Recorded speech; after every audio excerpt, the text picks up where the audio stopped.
ဒါဟာယုံရခတ်ပေမဲ့တိဘက်ဘုံတော်ကြီးတစ်ပါးဟာလူသက်တမ်းတစ်ခုထဲမှာတင်ရာစုနှစ်3ခုစာကိုဖျက်ဆီးရှင်သန်နေထိုင်ခဲ့တာဖြစ်ပါတယ်။ခိုင်လုံတဲ့ခံမှန်းချက်တွေအရဆိုရင်သူဟာအသက်300နီးပါးရှိနေပြီဖြစ်ပြီးဒါဟာလူသားတွေရဲ့သက်တမ်းမှတ်တမ်းမှာမကြုံစဖူးထူးကဲလာတဲ့ဖြစ်ရပ်တစ်ခုပါပဲ။မကြသေးခင်ကမှသူ့ကိုအိန္ဒိယနိုင်ငံရဲ့ဝေးလံခေါင်ဖျားတဲ့ကူတစ်ခုထဲမှာရှာဖွေတွေ့ရှိခဲ့တာဖြစ်ပါတယ်။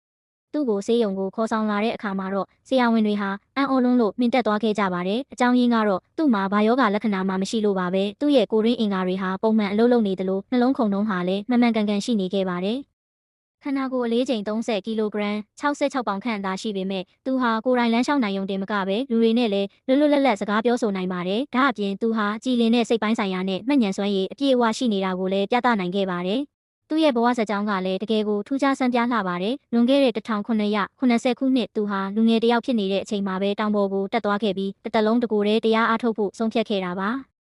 အေးဆက်ငြိမ်သက်နေတဲ့အဲ့ဒီကူတွေထဲမှာဆယ်စုနှစ်ပေါင်းများစွာတရားဘာဝနာကိုပဲစူးစိုက်အားထုတ်ရင်းလောကီစည်းစိမ်နဲ့တာယာမှုတွေကိုအကုန်ဆွန့်လွတ်ခဲ့ပါတယ်။သူတေတီတွေရဲ့အဆိုအရတော့ဒီဘုံတော်ကြီးမှာထူးခြားတဲ့အထူးအိပ်ဆက်ခြင်းနီးစနစ်တစ်ခုရှိနေတယ်လို့ဆိုပါတယ်။အဲ့ဒီနီးစနစ်ကနေတဆင့်သူဟာအချိန်ကာလကိုနှေးကွေးသွားအောင်လုပ်နိုင်စွမ်းရှိပြီးဆယ်စုနှစ်ပေါင်းများစွာအထိအဲ့ဒီအခြေအနေတိုင်းရှင်သန်နေထိုင်နိုင်ခဲ့တာဖြစ်ပါတယ်။